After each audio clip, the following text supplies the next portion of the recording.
आज का हमारा सेशन बहुत ही इंपॉर्टेंट सेशन है क्योंकि आज का सेशन है डायबिटीज पर और डायबिटीज के निदान पर।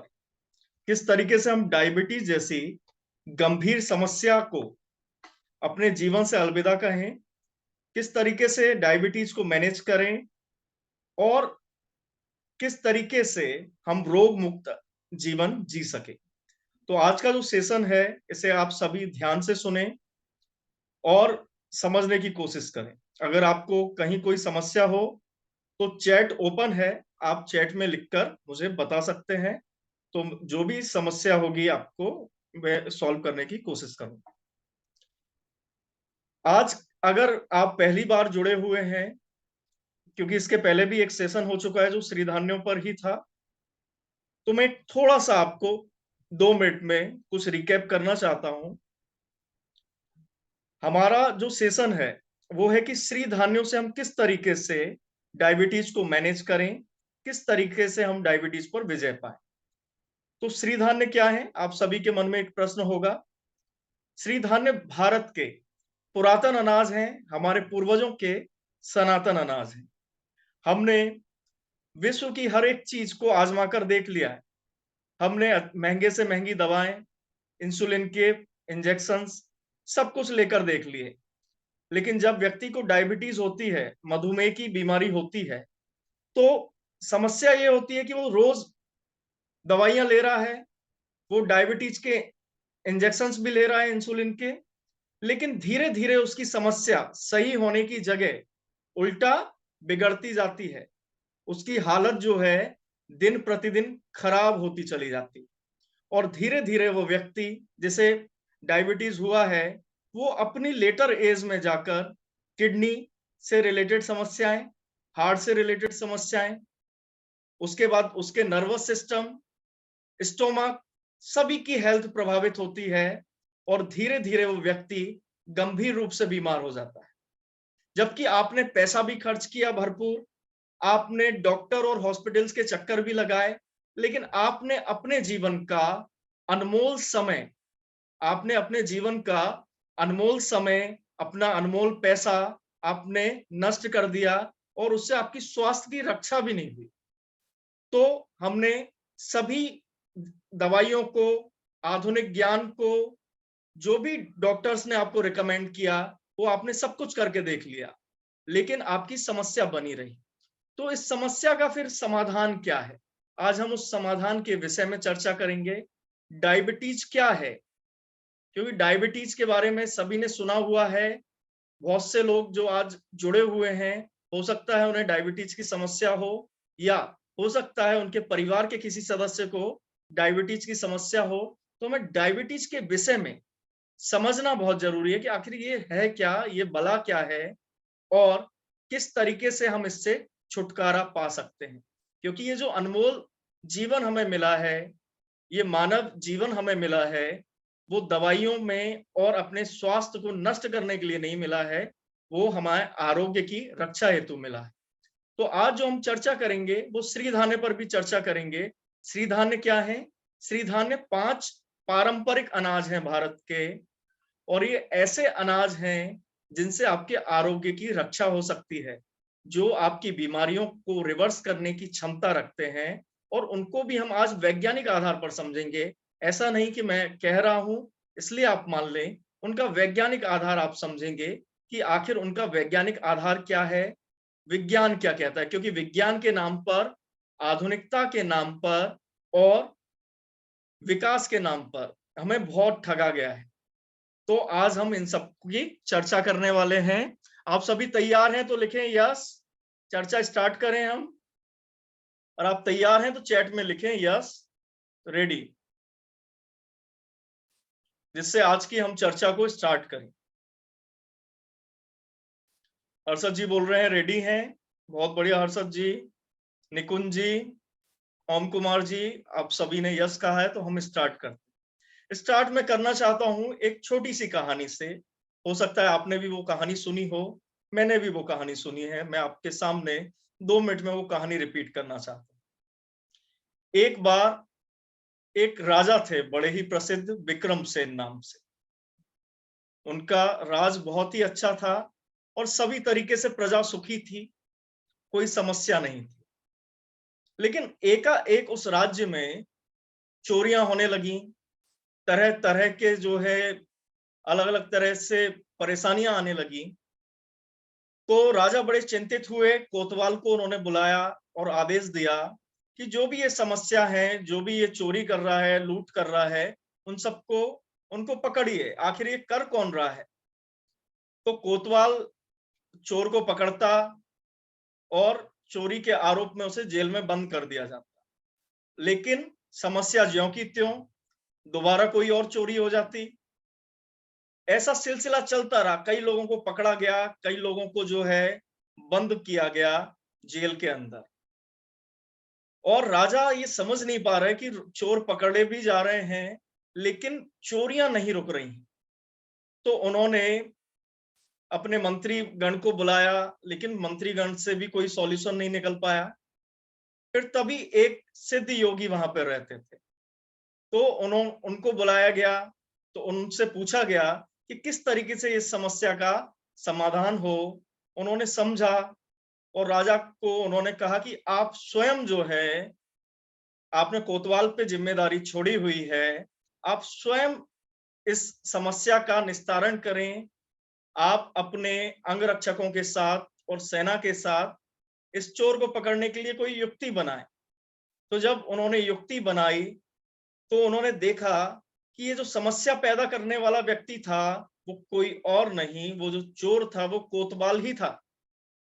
उन्होंने कोतवाल को पकड़ा और वो कोतवाल ही ये चोरियां करवा रहा था, उसमें इन्वॉल्व था। तो जब कोतवाल ही चोरी करने में इन्वॉल्व हो, तो आपको स्वयं अपनी रक्षा करनी पड़ेगी। और ये डायबिटीज भी इसी तरह की समस्या है कि यहाँ पे कोतवाल जो है वो खुद ही इन्वॉल्व है इस समस्या में। कैसे, वो आगे आप समझेंगे। अब मैं अपनी स्क्रीन शेयर कर रहा हूं, है ना, आप सभी के साथ।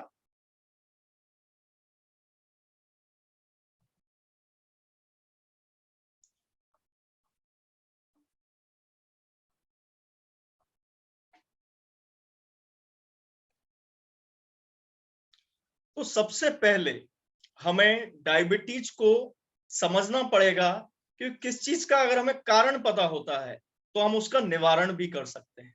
लेकिन अगर हम कारण से ही अनजान रहेंगे तो निवारण करना, उस समस्या से निजात पाना बड़ा मुश्किल हो जाएगा।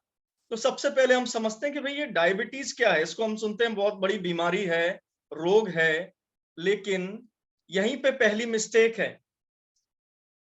डायबिटीज को समझने में पहली मिस्टेक यही है कि लोगों की धारणा क्या है कि एक रोग है, जबकि ये रोग नहीं है, ये एक इम्बैलेंस है। हमारे शरीर में जो हार्मोन्स का इम्बैलेंस पैदा होता है, आप सभी ने इंसुलिन का नाम सुना होगा। तो ये जो इंसुलिन है, ये हमारे शरीर में एक प्रमुख हार्मोन है। और ये हार्मोन क्या करता है, ये ग्लूकोज के मेटाबॉलिज्म में, फैट के मेटाबॉलिज्म में इन्वॉल्व रहता है। और जब भी इसका बैलेंस बिगड़ता है तो शरीर में रोग पैदा होना स्टार्ट हो जाते हैं। तो डायबिटीज खुद में रोग नहीं है, लेकिन कई सारे रोगों का कारण है। अगर कोई व्यक्ति हमेशा इम्बैलेंस में रहता है, इम्बैलेंस की स्टेट में रहता है, होम्योस्टेसिस में नहीं रहता है, इम्बैलेंस की स्टेट में रहता है, तो धीरे धीरे उसे कई तरह की बीमारियां हो जाएंगी। उसकी किडनी, हार्ट, उसकी वेन्स पर, उसके लंग्स पर, उसके किडनी पर, लीवर पर, क्योंकि ये क्या है, एक पूरा का पूरा सिस्टम हमारा गड़बड़ कर देता है। और कई तरह के रोगों के आप शिकार हो जाने वाले हैं। आपकी आईज वीक हो जाएंगी, आंखों की जो नसें हैं उनको ये कमजोर कर देता है, जिसकी वजह से आपकी आईसाइट वीक हो जाएगी। तो ये कई तरह की बीमारियों का कारण है। ये खुद में कोई रोग नहीं है, एक इम्बैलेंस है। जब आप डायबिटीज के टेस्ट के लिए जाते हैं, जब भी आप डायबिटीज का टेस्ट करवाते हैं, तो शुगर का आप जब भी कैलकुलेट करवाते हैं तो वो ऊपर नीचे आ रहा है, तो उससे प्रेडिक्ट किया जाता है कि डायबिटीज है। और चूंकि ये बीमारी नहीं है, तो इसी वजह से इसका कोई निदान भी नहीं है। एलोपैथी के पास इसका कोई निदान नहीं है। अगर कोई बीमारी होती, कोई फोड़ा है, फुंसी है, कोई परेशानी होती, कोई ट्यूमर होता, तो उसको निकाल दिया जाता। लेकिन ये जो हमारा सिस्टम है, पैनक्रियाज है, जो इस इंसुलिन हार्मोन को प्रोड्यूस करता है, तो वो क्या है, इम्बैलेंस की स्टेट में है। जब वो इम्बैलेंस की स्टेट में है तो वो बीमार नहीं कहा जा सकता, वो इम्बैलेंस में है। और उसका कारण क्या है, कुछ और है। जैसे क्या है, कोतवाल जो था, अभी हमने जो कहानी सुनी, तो कोतवाल छोटे मोटे चोरों को पकड़ के और राजा को सुपुर्द कर दे रहा है।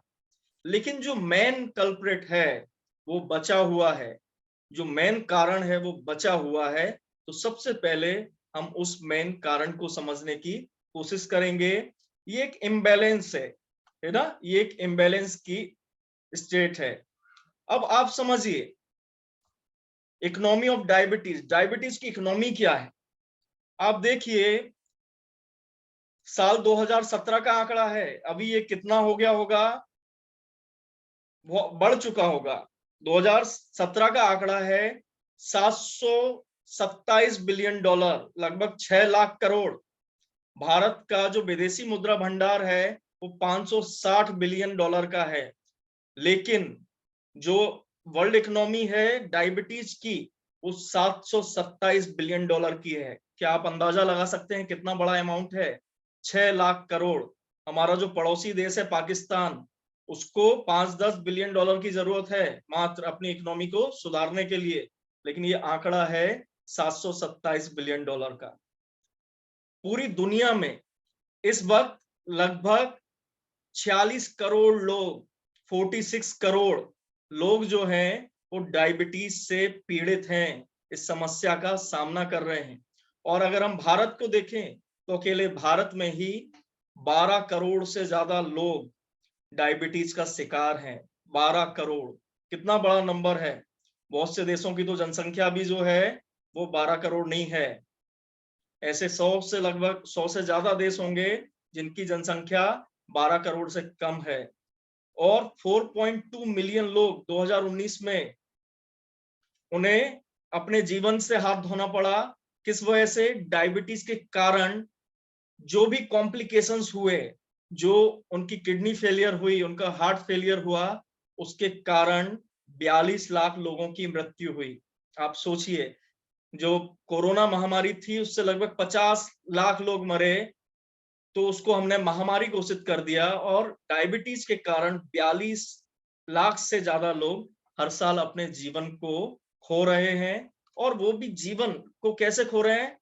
बहुत ही ज्यादा पीड़ित होकर, बहुत ज्यादा तनावग्रस्त होकर अपना पूरा धन वो हॉस्पिटल्स को दे रहे हैं, तब जाकर वो भी उनको स्वास्थ्य का कोई लाभ नहीं हुआ, उन्हें अपने जीवन से हाथ धोना पड़ा।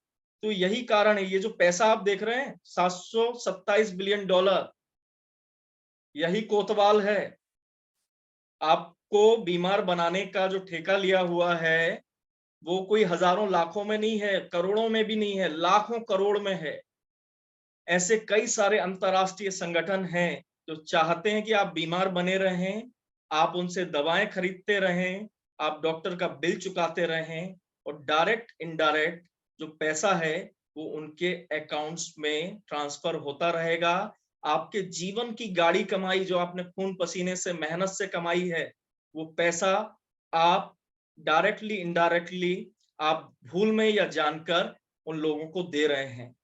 तो ये जो भ्रम फैला रहे हैं, ये ऐसी ही मल्टीनेशनल कंपनीज हैं, जिनके बड़े बड़े संस्थान हैं, जिनके बड़े बड़े रिसर्च विंग्स हैं, जो दवाओं पर तो बहुत बड़ी रिसर्च कर रहे हैं, लेकिन उसके निदान पर, उसके बचाव पर, उस पर रिसर्च नहीं कर रहे हैं, या रिसर्च करना भी नहीं चाहते। कोई रिसर्च कर रहा है तो वो आप तक पहुंचाना भी नहीं चाहते।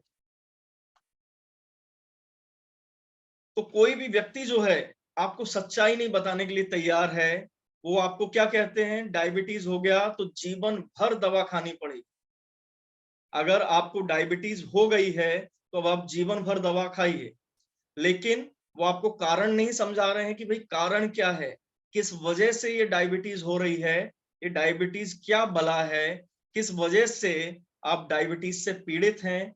इस सच को वो छुपा रहे हैं, क्योंकि उनके व्यक्तिगत हित, उनके आर्थिक हित उससे जुड़े हुए हैं। भले ही उनके आर्थिक हितों के कारण आपका कितना भी नुकसान हो, किसी को भी इस बात की चिंता नहीं है।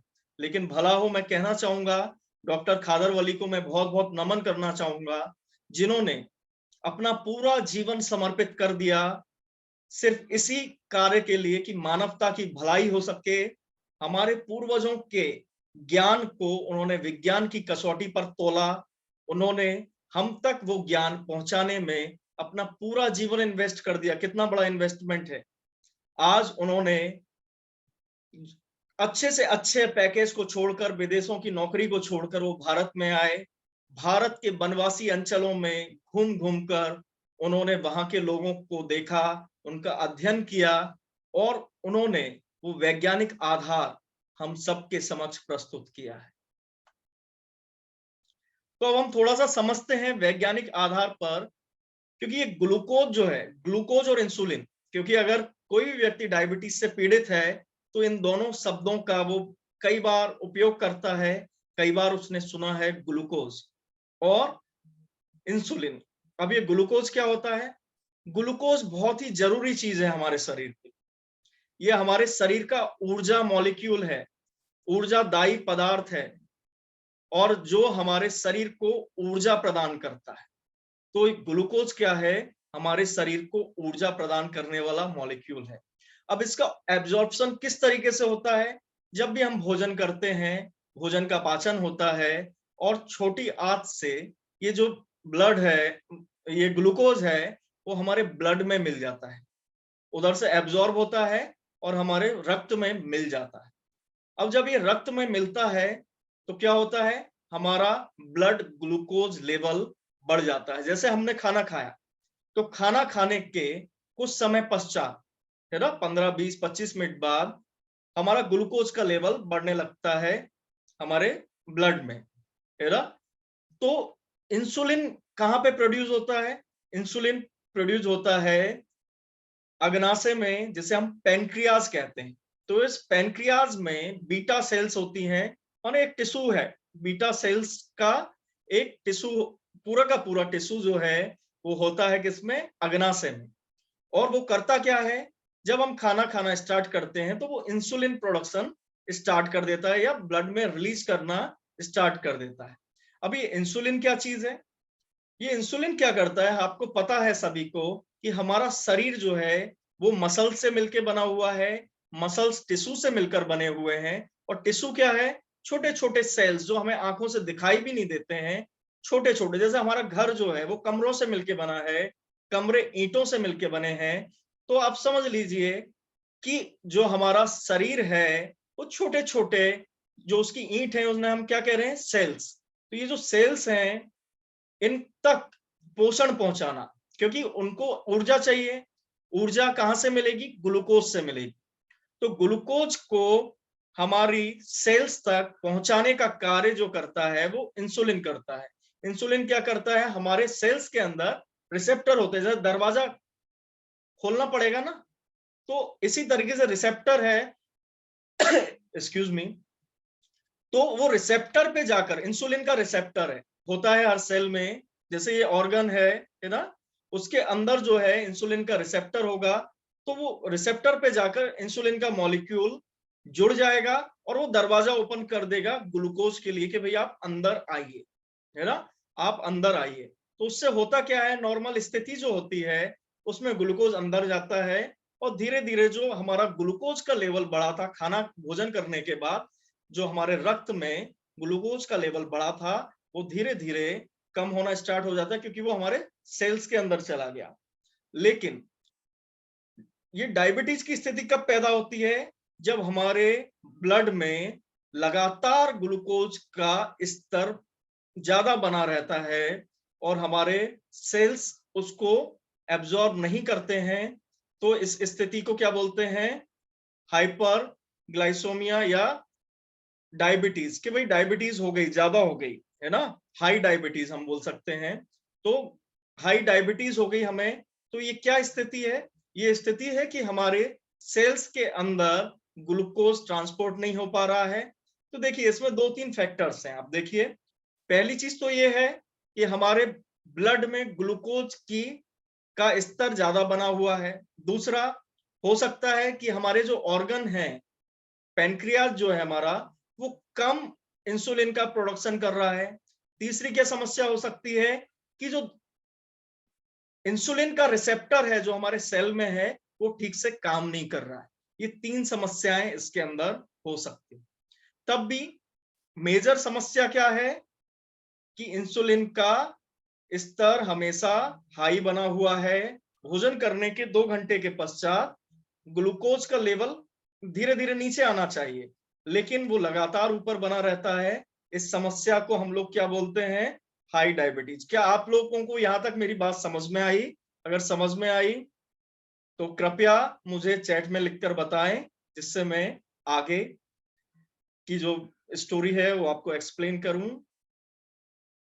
चैट में लिखकर मुझे बताएं क्या आपको मेरी यहां तक बात समझ में आई। अमित जी बोल रहे हैं यस, बहुत बढ़िया। हर्षद जी भी बोल रहे हैं, ओम जी भी बोल रहे हैं यस।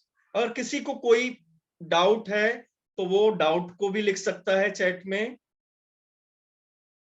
ठीक है, राजेश जी बोल रहे हैं कि एक बार और रिपीट कर दूं। बिल्कुल, मैं एक बार और रिपीट कर देता हूं राजेश जी।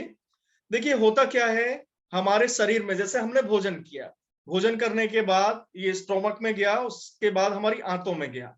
तो जब हमारी आंतों में जाता है, छोटी आंत में गया, तो वहां से एब्जॉर्ब होना, जो न्यूट्रिशन जो निकला है हमारे भोजन से, तो एब्जॉर्ब होना स्टार्ट होता है। तो ये कहाँ जाता है? ये जाता है हमारे ब्लड में। हमारी जो ब्लड की सप्लाई है उसमें जाता है, और ग्लूकोज का लेवल जो है बढ़ना स्टार्ट हो जाता है, क्योंकि हमने भोजन किया है, धीरे धीरे खाना पच रहा है। खाना पचने के बाद ग्लूकोज हमारे ब्लड में आ जाता है। अब ब्लड में आने के बाद अब उसे जाना है सेल्स तक, है ना। आ तो गया वो, मान लीजिए किसी कॉलोनी के अंदर आ गया।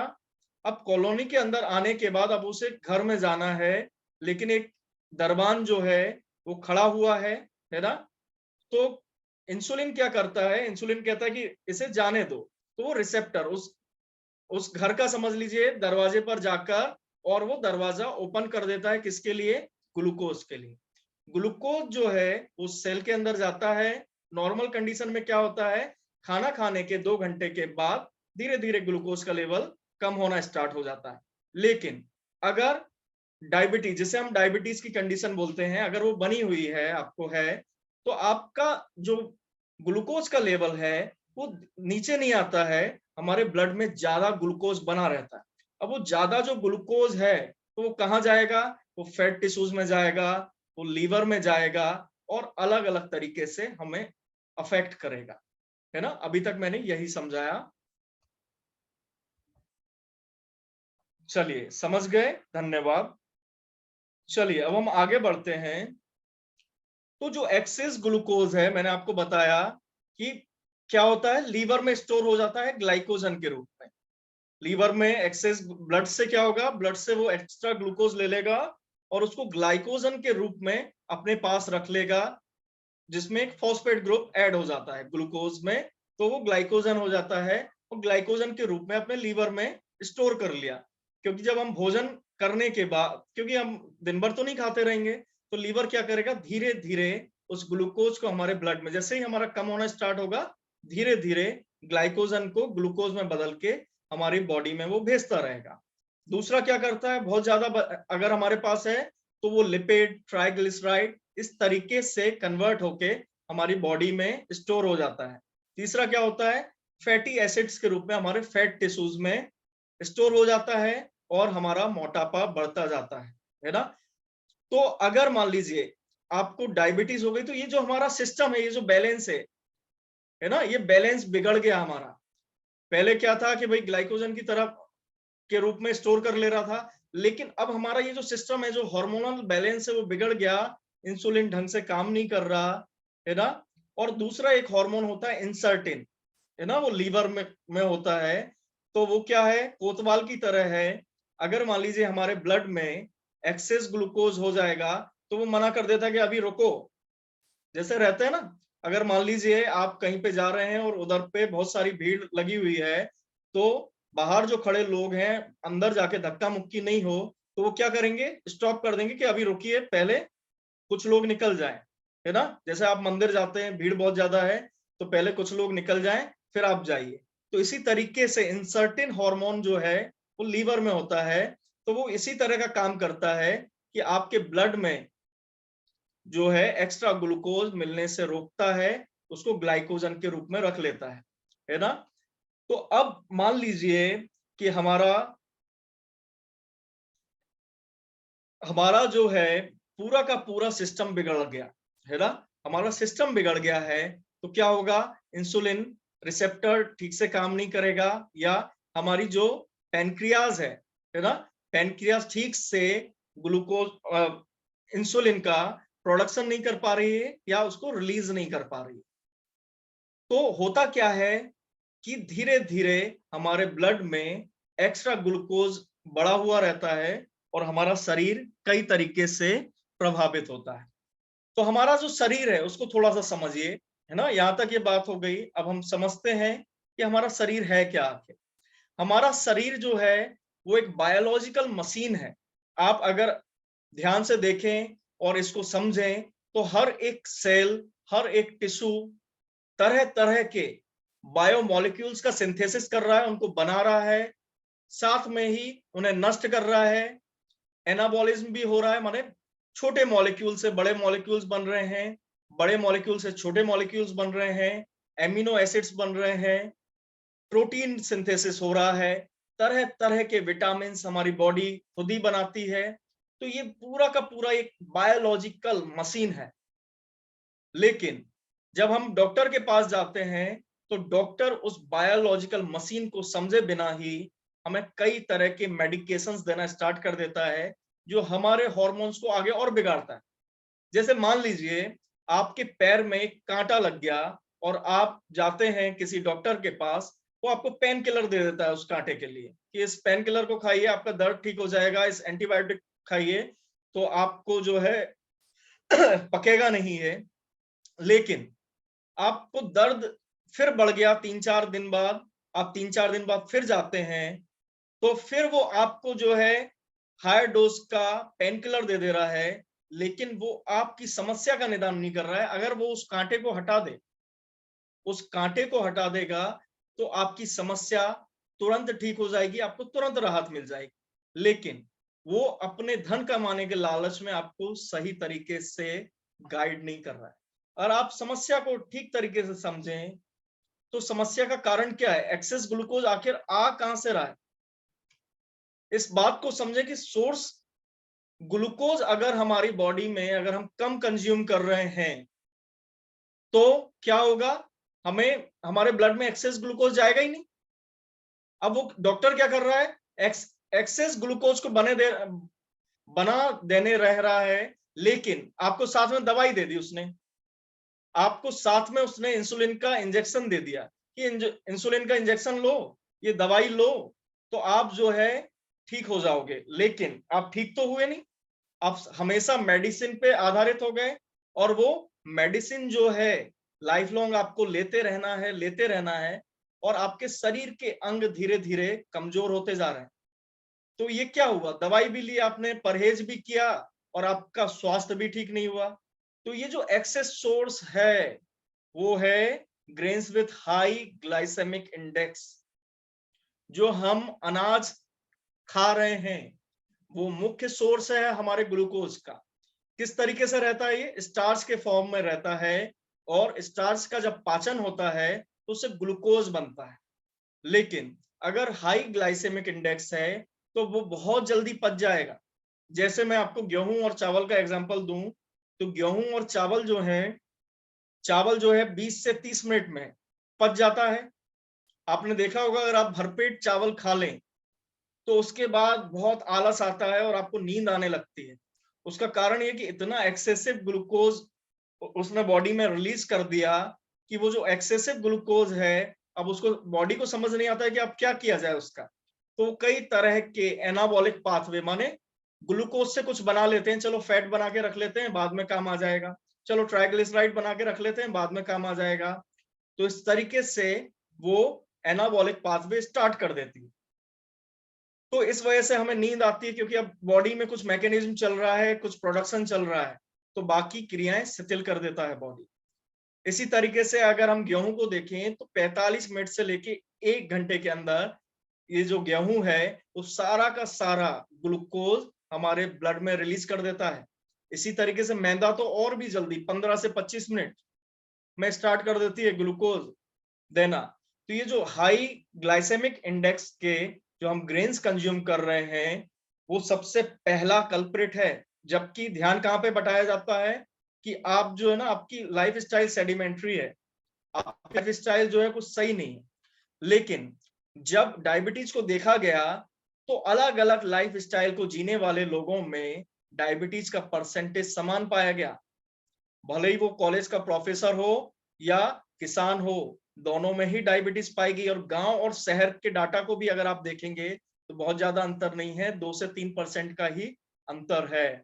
तो ये जो ग्रेन्स हैं, दूसरा क्या, फूड लो इन फाइबर।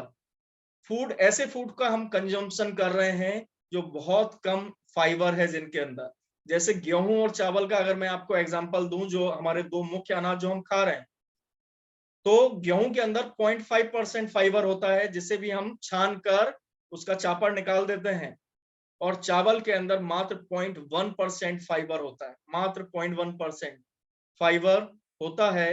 तो इतना कम फाइबर हम खा रहे हैं कि उसमें फाइबर नहीं है। तो फाइबर नहीं होगा तो वो भोजन शीघ्र ही पच जाएगा और हमें ओवर न्यूट्रिशन का शिकार बन जा रहे हैं। बोलते ना, अति सर्वत्र वर्ज्य, मैंने मैसेज में भी लिखा था। तो ये अति है कि हमें जितने की जरूरत है, 1 घंटे के अंदर अगर आप ब्लड ग्लूकोज का लेवल देखें, जिससे डॉक्टर कहते हैं 200 मिलीग्राम पर डेसीलीटर, माने 100 ml में 200 mg ग्लूकोज होना चाहिए।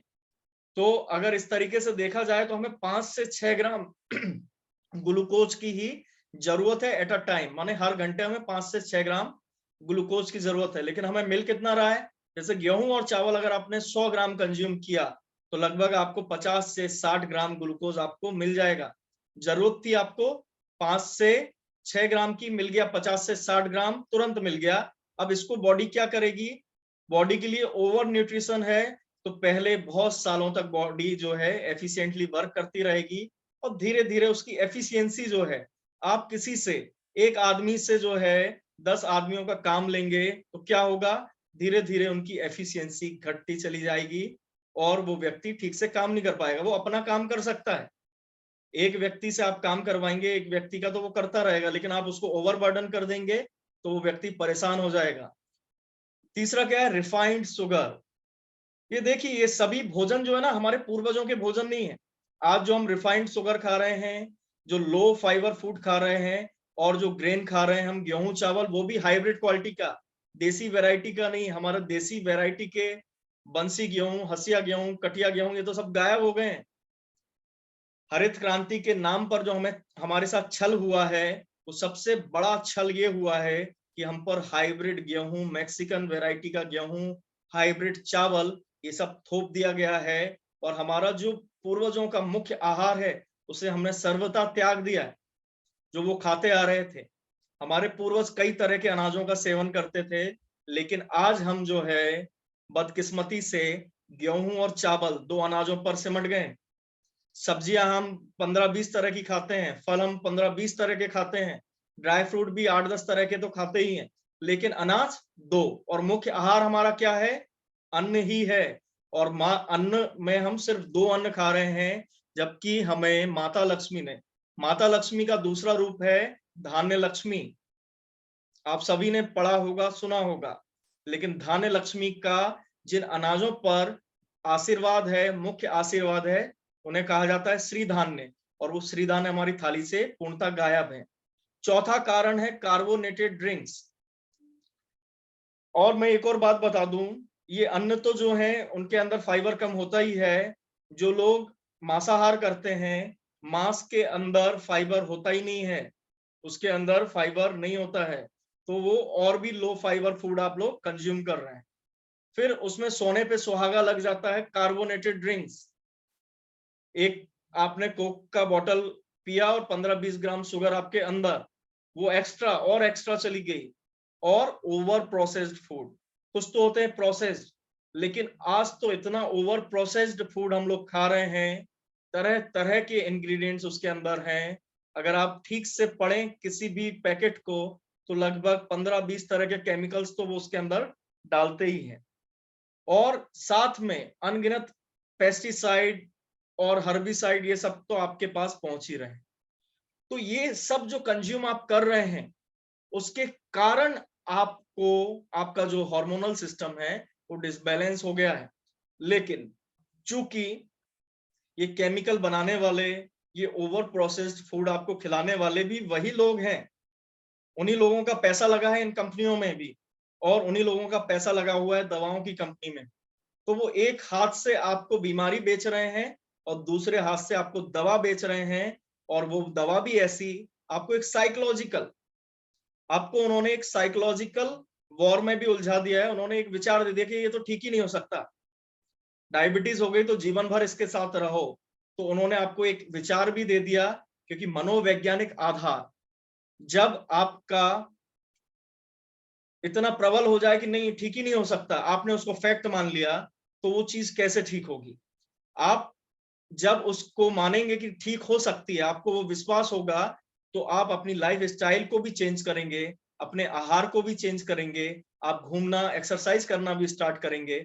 लेकिन अगर आपने कहा ठीक ही नहीं हो सकती, तो आप होपलेस हो जाओगे, और आप कोई भी, जो भी आपको उद्यम करना है, जो भी मेहनत करनी है, वो आप मेहनत भी छोड़ दोगे। तो इस मनोवैज्ञानिक आधार को तोड़ दें कि डायबिटीज का इलाज नहीं है। डायबिटीज जो है वो हील हो सकती है, वो क्योर हो सकती है। सिर्फ जरूरत क्या है, कारण, कारण को समझिए। ये हाई ग्लाइसेमिक इंडेक्स के जो फूड्स हैं, वो आपके शरीर में ग्लूकोज का लेवल बढ़ा रहे हैं एकदम से। अगर आप इन हाई ग्लाइसेमिक इंडेक्स फूड, जो हाई ग्लूकोज आपको जल्दी से जल्द दे रहे हैं, उनकी जगह ऐसे आहार को यूज करेंगे जिनमें, जिनका ग्लाइसेमिक इंडेक्स जो है वो कम है, जो धीरे धीरे ग्लूकोज को आपकी बॉडी में रिलीज करते हैं, जो इंसर्टिन हार्मोन की आज्ञा का पालन करते हैं, जो इंसुलिन के लिए सहयोग करते हैं, तो आपकी ये जो समस्या है वो नहीं रहेगी। क्योंकि कारण जो है, आपको कांटा जो चुभ रहा है, उस कांटे को आपको निकालना पड़ेगा। तो प्रॉब्लम जो है, प्रॉब्लम हमारा आहार है, तो उसका सॉल्यूशन कभी भी दवाई नहीं हो सकता है। हमारा मुख्य आहार दवाई कभी भी नहीं हो सकता है। कुछ लोग हालांकि इतनी दवाएं खाते हैं कि आधा पेट तो उनका दवाओं से ही भर जाता है।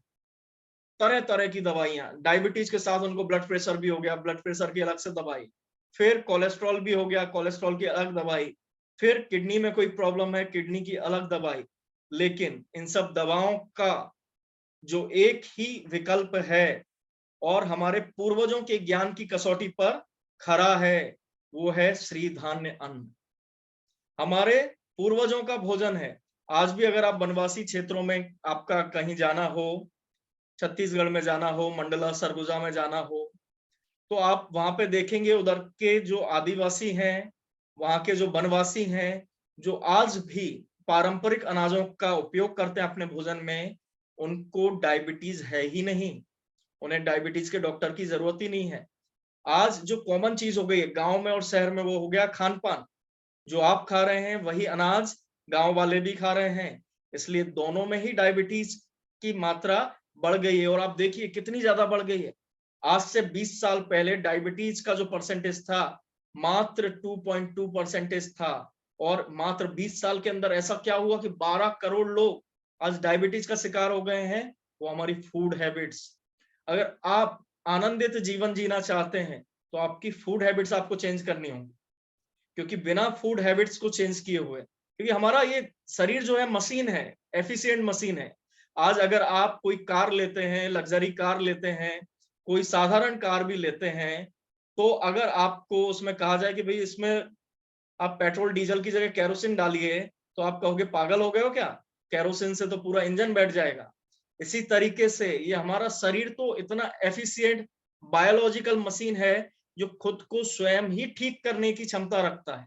लेकिन अब हम उसमें फ्यूल ही गलत डाल रहे हैं। उसका जो फ्यूल है वो अच्छा आहार है, प्राकृतिक आहार है, लेकिन हम प्राकृतिक आहार की जगह उसमें क्या डाल रहे हैं? पिज्जा बर्गर डाल रहे हैं और साथ में कार्बोनेटेड ड्रिंक्स भी डाल रहे हैं। और जो हम रोज भोजन करते हैं, उस रोज के भोजन में हमने 2 अनाजों तक खुद को सीमित कर दिया है, गेहूं चावल, वो भी हाइब्रिड वैरायटी। तो हमारा क्या बदला? लोग बोलते हैं अब पहले जैसा खान पान नहीं रहा। पहले जैसा खान पान तो है, आपको पता ही नहीं है कि पहले लोग क्या खाते। और आप अपने बड़े लोगों से पूछें, बुजुर्गों से पूछें, तो वो लोग आपको बताएंगे कि भाई कोदो की खेती होती थी। अभी मेरा जाना हुआ अपने गृहनगर चंदेरी, मैंने पूछा कि भाई पहले क्या खेती होती थी, क्योंकि पहले तो पानी के लिए पंप्स नहीं थे। हरित क्रांति के पहले क्या होता था? तो मैंने 2-3 लोगों से चर्चा की, उन्होंने कहा कि अपने यहाँ पहले कोदो होता था खेत में, हमारे खेत में कोदो होता था, लेकिन अब हम गेहूं लगा रहे हैं।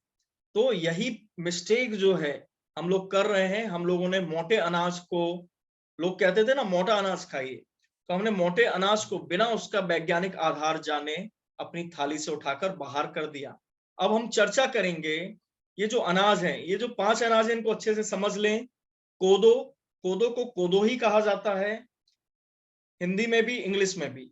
लिटिल मिलेट को सामा कहा जाता है, सुना भी होगा आपने समा के चावल, है ना, सामा। और कुटकी। फिर हम बार्नयार्ड मिलेट की बात करें तो इसको सावा, सामा सावा, है ना, झंगोरा भी कहा जाता है इसे। और हिमालयन रीजन में इसे बहुत उपयोग किया जाता है, लोग अपने खेतों में उगाते हैं। फॉक्सटेल, इसको कंगनी कहा जाता है, कंगनी। और ब्राउन टॉप, इसको छोटी कंगनी भी कहा जाता है, हरी कंगनी भी कहा जाता है, मुराद या मकरा भी कहा जाता है। ये जो 5 अनाज हैं, ये बहुत ही विशिष्ट अनाज हैं।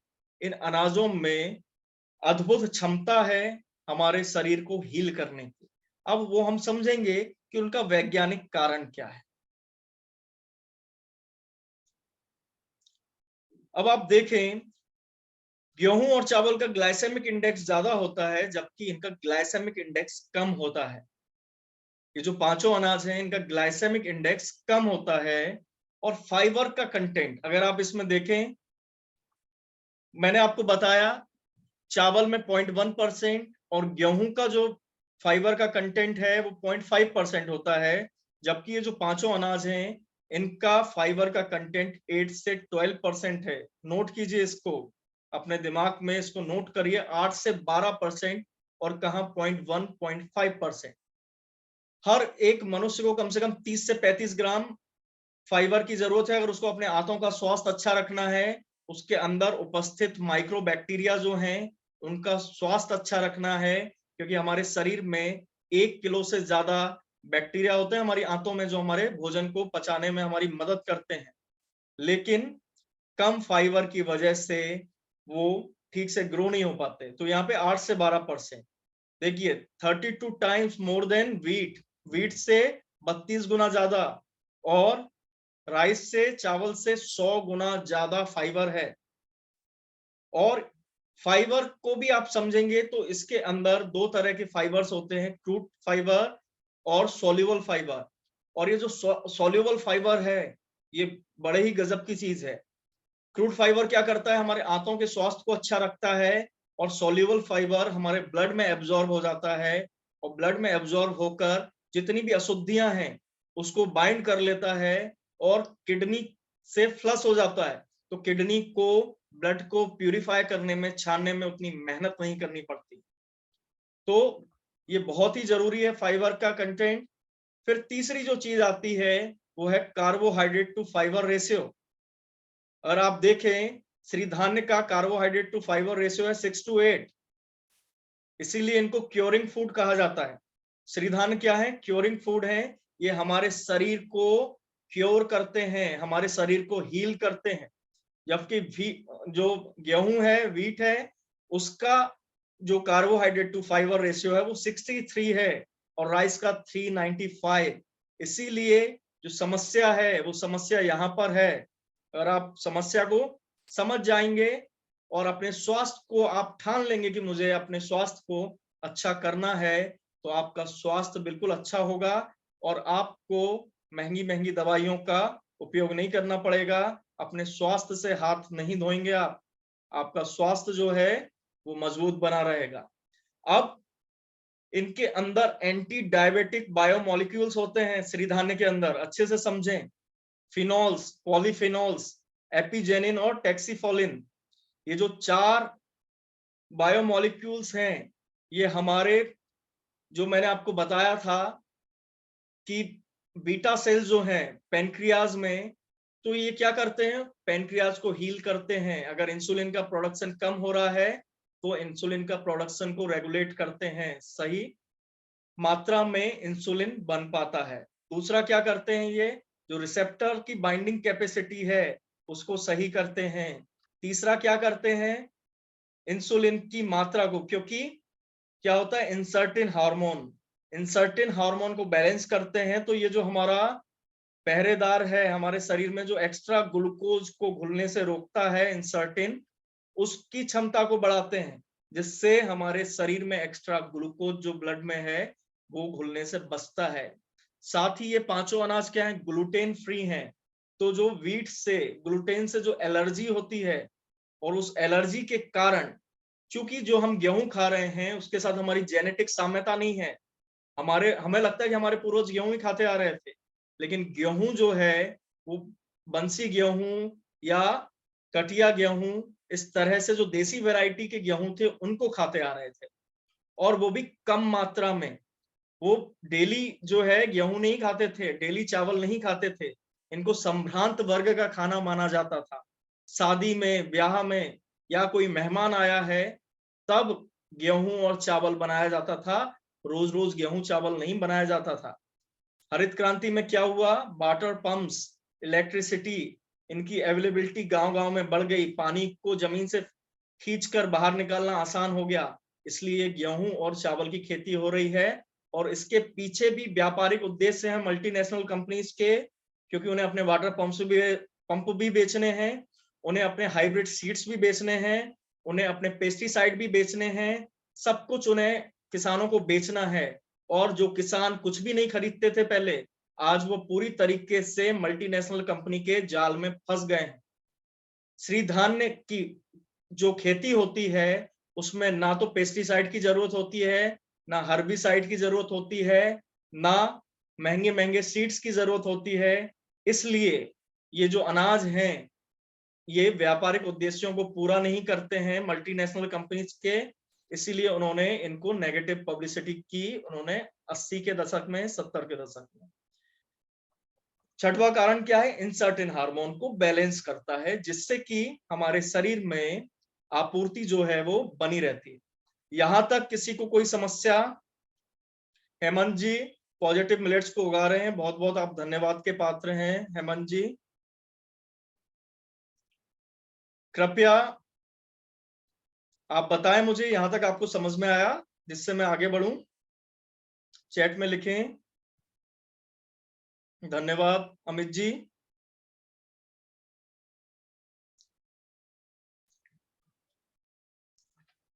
बाकी लोगों को अगर कोई चीज समझ नहीं आई है तो वो मुझसे पूछ सकते हैं। मयंक जी आप अपना क्वेश्चन जो है वो चैट में लिख के मुझे भेज दें, जिससे मैं उसे पढ़कर उत्तर दूं। निकुंज जी को आ गया।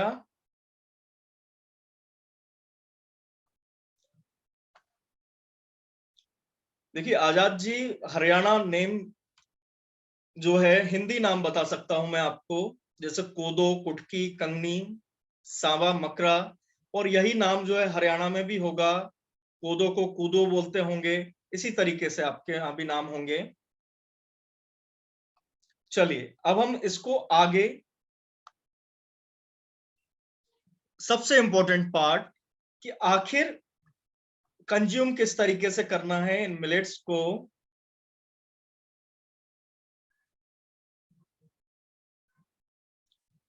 बिल्कुल आपको रिकॉर्डिंग मिल जाएगी।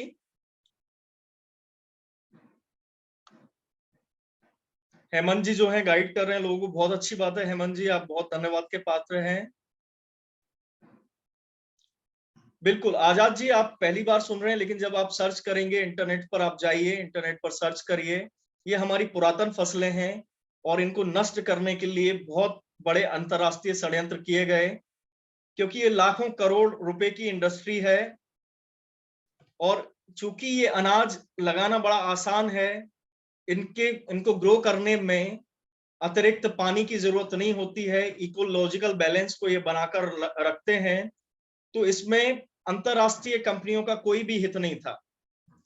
भारत को कहा जाता था ना, सोने की चिड़िया डाल डाल पर यहाँ बैठा करती है, तो गेहूं और चावल तो हर खेत में नहीं पैदा होते थे। जो उबड़ खाबड़ इलाके हैं जहां पे सिंचाई की व्यवस्था नहीं है, वो भी इलाके समृद्ध थे। बुंदेलखंड जैसा इलाका जो आज बहुत पिछड़ गया है, वो भी समृद्ध हुआ करता था। बघेलखंड भी समृद्ध हुआ करता था।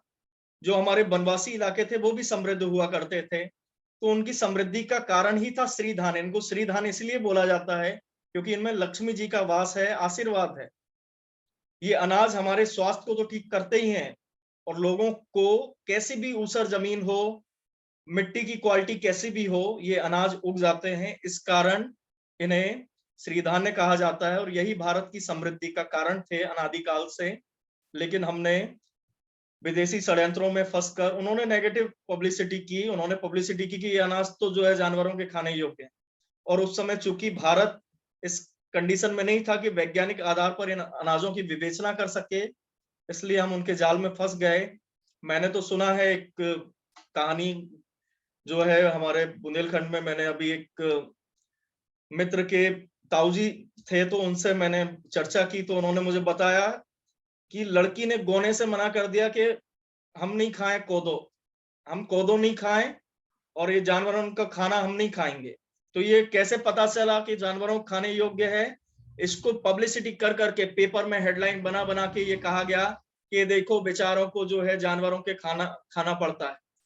हमारे पूर्वजों हजारों पीढ़ियां जो है इन अनाजों को खाती हुई आ रही थी, और उन्होंने हमें इन अनाजों के बारे में कभी नहीं बताया कि ये जानवरों को खाने योग्य हैं। लेकिन विदेशी हमें समझा रहे हैं कि क्या खाने योग्य है और क्या खाने योग्य नहीं है। तो इन जालों में नहीं फंसे आप। ये वही है, ये कोतवाल जो मैंने सबसे पहले आपको कहानी सुनाई थी ना, ये कोतवाल ही चोर है। ये कोतवाल ही आपको तरह तरह से ठगने की कोशिश कर रहा है। तो उनके ठग तंत्र में शामिल ना हो, अपने स्वास्थ्य की आपको स्वयं रक्षा करनी है। और मैं आपको चैलेंज देता हूं, आप 21 दिन जो है, आप 21 दिन जो है कंज्यूम करिए मिलेट्स को, और आप 21 दिन के बाद अपना टेस्ट करवाएं H1A1C, और उसके आधार पर आप देखें कि आपका जो डायबिटीज का परसेंटेज है वो कितना कम हुआ है। अगर आपको हाई शुगर रहती थी तो वो कितना डाउन हुई। आप अगर 50 ग्राम भी इन अनाजों का रोज सेवन करेंगे तो आराम से 40 से 50 पॉइंट जो है आपका जो डायबिटिक शुगर लेवल है वो कम हो जाएगा। ये मैं आपको गारंटी से कह रहा हूं, बस आपको इनको उपयोग करना पड़ेगा, अपनी डाइट में शामिल करना पड़ेगा। चलिए, अब आप अगर चाहते हैं वाकई में कि हाँ मैं जानना चाहता हूं किस तरीके से खाया है, तो मैं आपको बिल्कुल अच्छे तरीके से बताने के लिए तैयार। अगर आप डायबिटीज से पीड़ित हैं तो डायबिटीज तो आपकी ठीक होगी, और आपको पीछे जो 10 रोग हैं आने वाले हैं, जो समस्याएं आने वाली हैं, वो भी स्वतः ठीक होंगी। तो सबसे पहले इन पांचों अनाज में आपको पांचों अनाज खाने हैं 2-2 दिन करके। किस तरीके से खाना है? 2-2 दिन आपको खाना है, और कम से कम 2 टाइम। और अच्छा रहेगा अगर आप जल्दी स्वस्थ होना चाहते हैं तो 3 समय मिलेट को कंज्यूम करें, माने अपने ब्रेकफास्ट में, लंच में और डिनर में। अगर आपको और अच्छा लाभ चाहिए तो इसे आप अंबली के फॉर्म में खाएं। अब ये अंबली क्या होती है? आप समझ सकते हैं पतला दलिया, है ना, जो दलिया होता है ना, पतला दलिया। आप रात को ये जो अन्न है, मान लीजिए आपने कंगनी खाना स्टार्ट किया, आपको क्या नहीं करना है, इनको मिलाकर नहीं खाना है, एक अनाज को एक बार में खाना है। क्योंकि अगर आप इनको मिलाकर खाएंगे तो इनके अंदर जो प्रोटीन्स हैं, इनके अंदर जो कार्बोहाइड्रेट है, सभी का स्ट्रक्चर अलग अलग होता है। आपके शरीर को ज्यादा मेहनत करनी पड़ेगी इनको पचाने में। इसलिए एक बार में एक अनाज। तो आपने कंगनी ली मान लीजिए, तो कंगनी को क्या किया आपने, रात को भिगाया, 10 से 12 गुना पानी मिलाकर उसको भिगा दिया, धुल लिया पहले अच्छे से। उसके बाद आपने भिगा दिया उसे, और सुबह उसे, मिट्टी का बर्तन श्रेष्ठ रहेगा, नहीं हो तो आप लोहे का बर्तन का उपयोग करें। कुकर में सीटी नहीं लगानी है, इसे आप मध्य आंच पर पकने दें। 15 से 20 मिनट में ये फट कर और मिल जाएगा, एक पतला दलिया बन जाएगा आपका, है ना। तो ये जो पतला दलिया है आपको पता चल जाएगा जब दाना टूटने लगेगा ना, फट जाएगा, तो उस स्टेज में ये रेडी हो गया है।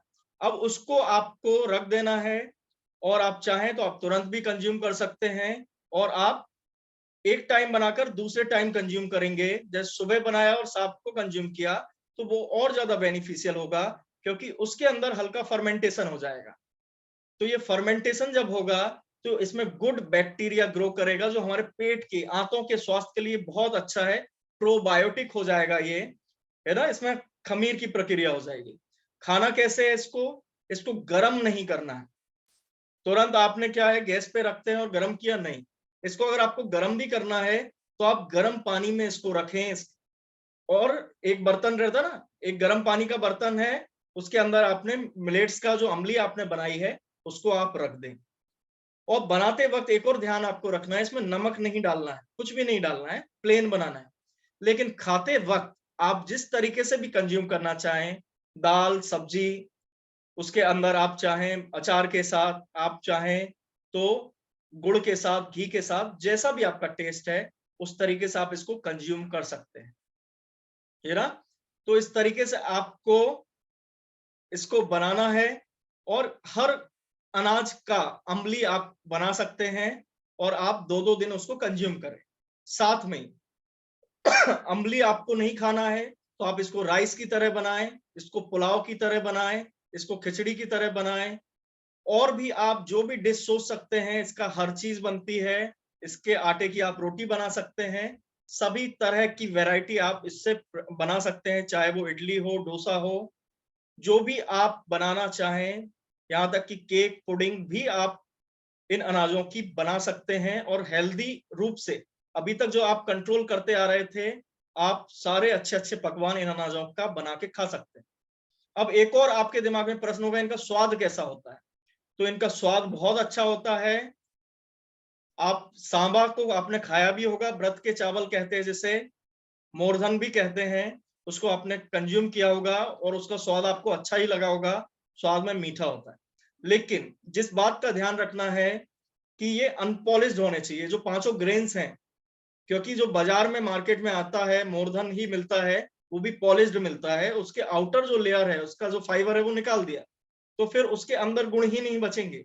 इसलिए जो आपको कंज्यूम करना है, वो अनपॉलिश्ड मिलेट को उपयोग करना है। इनका स्वाद बहुत अच्छा होता है, आप खाकर देखें, आपको जरूर अच्छा लगेगा। और जो भी चीज बनाना चाहें, हलवे से लेके आप इसकी खीर तक, हर चीज बना सकते हैं। अब आप चाहते हैं कि मुझे और जल्दी रिलीफ हो, तो आपने आयुर्वेद के अंदर एक शब्द सुना होगा, कसाय, है ना, कसायम, काढ़ा जिसे हम कहते हैं। तो आप साथ में अगर सुबह सुबह खाली पेट 1 कप, है ना, इन काढ़ों का सेवन करते हैं, किस चीज के, जैसे 1 हफ्ते तक आपको गिलोय का काढ़ा, गिलोय का काढ़ा जो है आपको लेना है 1 हफ्ते तक। गिलोय की पत्तियों को, उसकी जो डंडी रहती है, उसको आप डालें, उसको उबालकर आप काढ़ा बनाएं, और उस काढ़े को आप कंज्यूम करें। 1 हफ्ते आप मेथी का, मेथी के जो पत्ते आते हैं, अभी तो ठंड का समय है, आपको काफी मात्रा में जो है मेथी मिल जाएगी। कुंदरू में समस्या होगी, कुंदरू के पत्ते जो है आपको नहीं मिले, तो आप कुंदरू का भी उपयोग कर सकते हैं। 1 हफ्ते आपको कुंदरू का काढ़ा बना के पीना है। चौथे हफ्ते जो जामुन होता है, जामुन के पत्ते भी आसानी से मिल जाते हैं अधिकतर जगह, तो आप जामुन के पत्ते का काढ़ा बनाएं। सहजन जो है, ड्रम स्टिक जिसे हम कहते हैं, 1 हफ्ते आप सहजन का काढ़ा भी पी सकते हैं।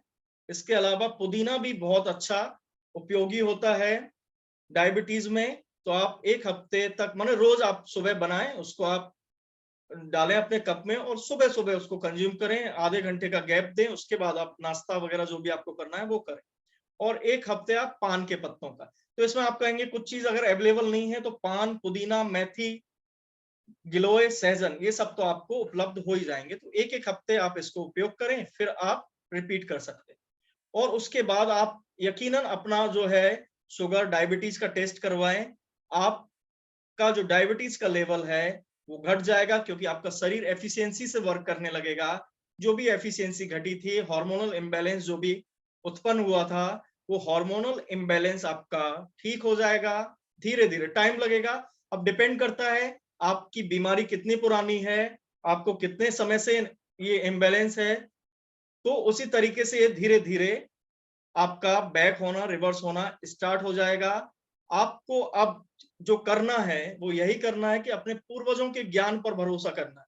आपने सारे आधुनिक विज्ञान को छान लिया, विकास को छान लिया और साइंटिफिक जो भी डॉक्टर की जो भी आपको सलाह है वो सब आपने मान ली, लेकिन आपने अपने पूर्वजों के ज्ञान पर भरोसा नहीं दिखाया है। अब आपको करना यही है कि अपने पूर्वजों के ज्ञान पर भरोसा दिखाना है, आयुर्वेद के ज्ञान पर भरोसा दिखाना है और इस प्रयोग को करना है। आप अपनी दवाइयाँ चालू रखें, दवाइयाँ बंद करने के लिए मैं नहीं कह रहा हूँ आपको। आप इस प्रयोग को करें, खुद ही आपको आपके शरीर में रिलीफ मिलेगा। आपका जो एनर्जी लेवल, अगर आपको डायबिटीज की वजह से एनर्जी लेवल जो आपका कम रहता है, आपको बार-बार भूख लगती है, क्योंकि डायबिटीज में क्या होता है, एकदम से ग्लूकोज का लेवल बढ़ता है, फिर डाउन होता है। ये अप डाउन बहुत ज्यादा होता है, फिर तुरंत भूख लगती है। तो ये अनाज जब आप खाएंगे तो आपको भूख जो है आपकी बैलेंस होगी, आपका वेट भी बैलेंस होगा, आपका फैट भी कम होगा। ये कई तरीके से कार्य करता है। जैसे गेहूं चावल खाने के बाद 1 घंटे के अंदर दोबारा आपको जल्दी से भूख लग जाती है चावल खाए तो, लेकिन ये जो हमारे अनाज हैं ये 5 से 6 घंटे तक आपको कंटिन्यूअस एनर्जी का सप्लाई करेंगे, आपको कंटिन्यूअस एनर्जी देते रहेंगे। तो आपको करना यही है कि आपको अपने पूर्वजों के ज्ञान पर भरोसा रखना है और इसका जो वैज्ञानिक आधार है वो भी समझना है। मैंने आपको समझाया है। किसी और तरह की क्वेरी हो तो आप पर्सनल भी मैसेज कर सकते हैं मुझे। मैं आपको नंबर जो है शेयर कर रहा हूं। बिल्कुल आपको दवाई बंद करनी पड़ेगी कुछ दिनों के पश्चात, जो है आपको दवाई स्वतः ही बंद करनी पड़ेगी, क्योंकि या उसके पावर को आपको घटाना पड़ेगा। इंसुलिन का इंजेक्शन भी लेते हैं अगर, तो उसके भी इंसुलिन के पावर को भी आपको घटाना पड़ेगा।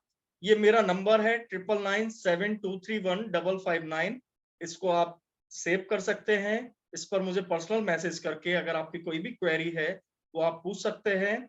और अगर आप चाहते कि भी कहाँ पर ये अनपॉलिश्ड मिलेट मिलेगा, तो अनपॉलिश्ड मिलेट जो है वो हमारे पास उपलब्ध है।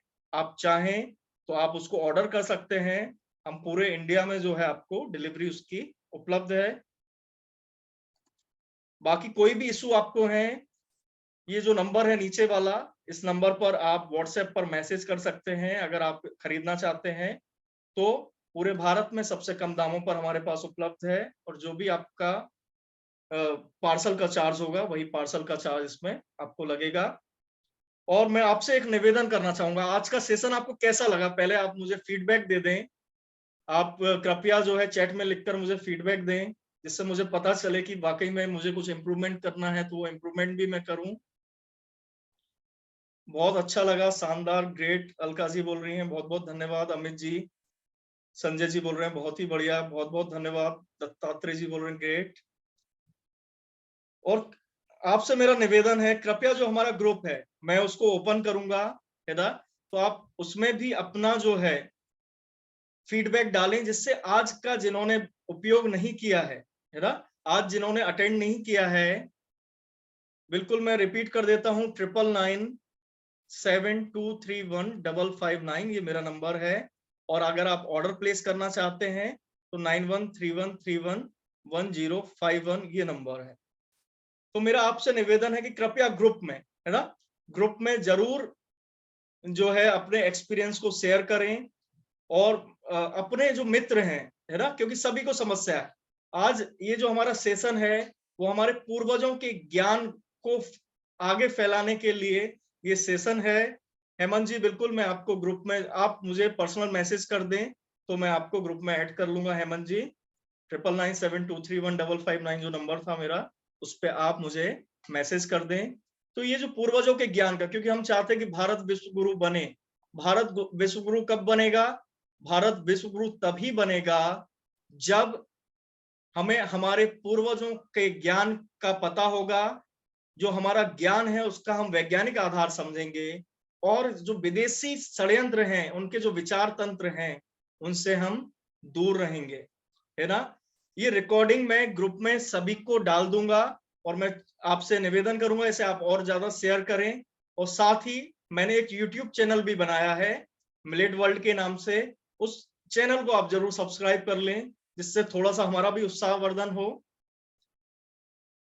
आप जो है, मैंने जो नंबर लिखा था, हाँ, वैभव जैन मेरा नाम है संजय जी। ये जो नंबर मैं एक बार दोबारा रिपीट कर रहा हूँ, 9131311051, इस पर आप ऑर्डर करेंगे तो आपको सारी जानकारी मिल जाएगी। आपको सारी जानकारी मिल जाएगी। यूट्यूब चैनल का नाम है मिलेट वर्ल्ड, उसको मैं ग्रुप में शेयर कर दूंगा संजय जी।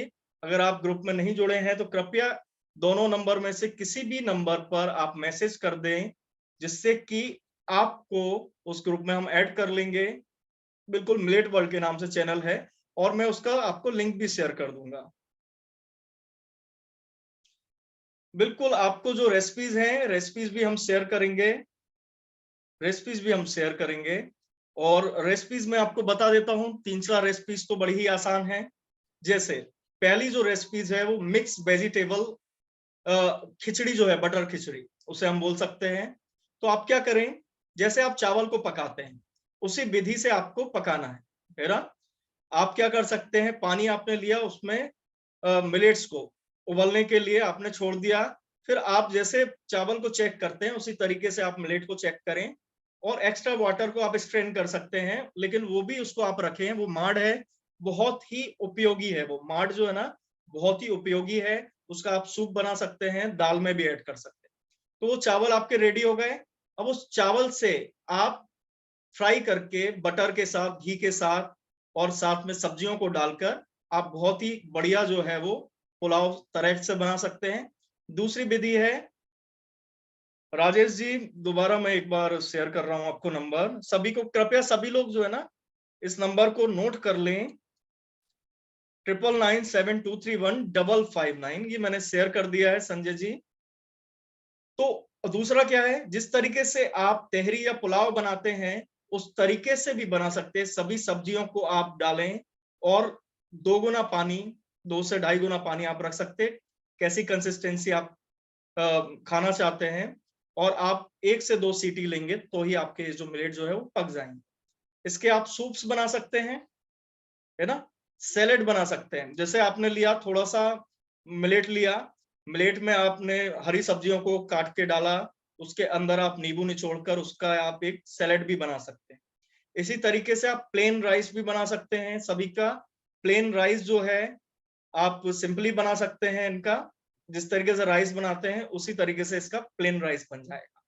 साथ में जैसे बच्चों को जो लूज मोशंस हो जाते हैं, छोटे बच्चों को, तो उसमें आप कोदो का जो है ना माड, उसको जो है आप खिलाएंगे। अगर कोदो का माड उनको देंगे तो वो भी जो है बहुत ही उपयोगी होता है। मेरे बच्चे पर मैंने खुद ही इसको आजमा कर देखा है। और हमारे रीजन में, जैसे बुंदेलखंड में गया था, तो वहीं मुझे ये पता चला मेरे दोस्त के ताऊजी से कि बच्चों को जब पहले लूज मोशन होते थे तो उनको कोदो का जो है मार्ड पिलाया जाता था। तो मैंने उसको करके देखा और ये बहुत ही इफेक्टिव है। 2 बार में ही बच्चा जो है वो ठीक हो जाता है। इसी तरीके से अगर बुखार है बच्चे को तो आप कंगनी का मार्ड भी दे सकते हैं। कंगनी जो है उसका मार्ड बना के दें तो बुखार में बहुत अच्छा रिलीफ होता है। बिल्कुल, आप मिल्क भी बना सकते हैं। इनको आप भिगाकर उसको जो है आप पीस कर उसका मिल्क बना सकते हैं। मैं आपको रेसिपीज जो है शेयर करता रहूंगा। खुद भी जो मेरी वाइफ जो है वो भी रेसिपीज को शेयर करती रहेगी। और मेघना मैम से भी आप लोग जुड़े हैं हमारे ग्रुप में। वो मेघना मैम भी हैं और वो मिलेट सेफ हैं, और आप उनकी वर्कशॉप्स होती रहती हैं, उसको भी आप अटेंड कर कर एक एक्सपर्ट लेवल जो है वो प्राप्त कर सकते हैं। हर चीज बनती है मिलेट्स से, और आपके पास इतनी वैरायटी हो जाएगी। 5 तरह के अनाज आपके भोजन में ऐड हो जाएंगे, तो इतनी सारी वैरायटी की चीजें आप इनसे बना सकते हैं, वो आप भी कल्पना नहीं कर सकते हैं। सभी चीजें जो भी खाते हैं आप भोजन में, रोटी से लेकर डोसा तक, चीले से लेकर खींचू तक, हर चीज आप इसकी बना सकते हैं। ट्रेडिशनल रेसिपी जैसे महेरी जो होती है वो भी आप बना सकते हैं। बहुत सारी रेसिपीज आप इससे बना सकते हैं। मैं धीरे, आप ग्रुप में जुड़े रहें सभी लोग, तो धीरे धीरे हम लोग मिलेट की रेसिपीज को भी शेयर करेंगे। इसके अलावा भी जो हेल्थ के जो सुपर न्यूट्रिएंट्स हैं, न्यूट्रिशंस हैं, उनको भी हम शेयर करेंगे। ठीक है, आप सभी जो है, अब मैं ये मीटिंग को यहीं ओवर कर रहा हूं। और जो लोग इस ग्रुप में नहीं है, मैंने नंबर शेयर किया है, कृपया आप उस नंबर का उपयोग करके मुझे व्हाट्सएप पर मैसेज कर दें तो मैं आपको ग्रुप में ऐड कर लूंगा। और आप सभी जो है कृपया इसे और अधिक लोगों तक भेजें, जिससे कि हम लोग ज्यादा से ज्यादा लोगों को मिलेट्स के न्यूट्रिशन के बारे में बता सकें, अपने पूर्वजों के गौरवशाली और उनके वैभवशाली, क्योंकि उनके श्री धान्य का जो कारण है, अगर भारत में श्री धान हम सब भी कंज्यूम करना स्टार्ट कर देंगे तो हमारे किसानों की जो विपन्नता है वो दूर हो जाएगी। पहले हमारा किसान जिस तरीके से समृद्धशाली था, वो उसी तरीके से पुनः समृद्धशाली हो जाएगा। और समृद्धशाली हमारे किसान होंगे तो बाकी तो देश पुनः समृद्धशाली होगा ही, और साथ में हम स्वस्थ भी रहेंगे। आप सभी को मैं बहुत बहुत धन्यवाद देता हूं, आपने मुझे इतना समय दिया, इतने समय तक मुझे सुना। मैं आपको बहुत बहुत धन्यवाद देता हूं। आप सभी के साथ इसी तरीके से हम सेशंस करते रहेंगे। नेक्स्ट सेशन जो है वो मोटापे पर है, किस तरीके से हम श्री धान्य का उपयोग करें और अपने मोटापे को कम करें, मोटापे के हम विज्ञान को भी समझेंगे, और किस तरीके से हम हेल्दी वेट को गेन करें, अटेन करें, उसको भी हम समझेंगे। तो आप सभी का बहुत बहुत धन्यवाद करता हूं मैं एक बार, और इस सेशन को यहीं पर समाप्त करता हूं। ओहो, जस्ट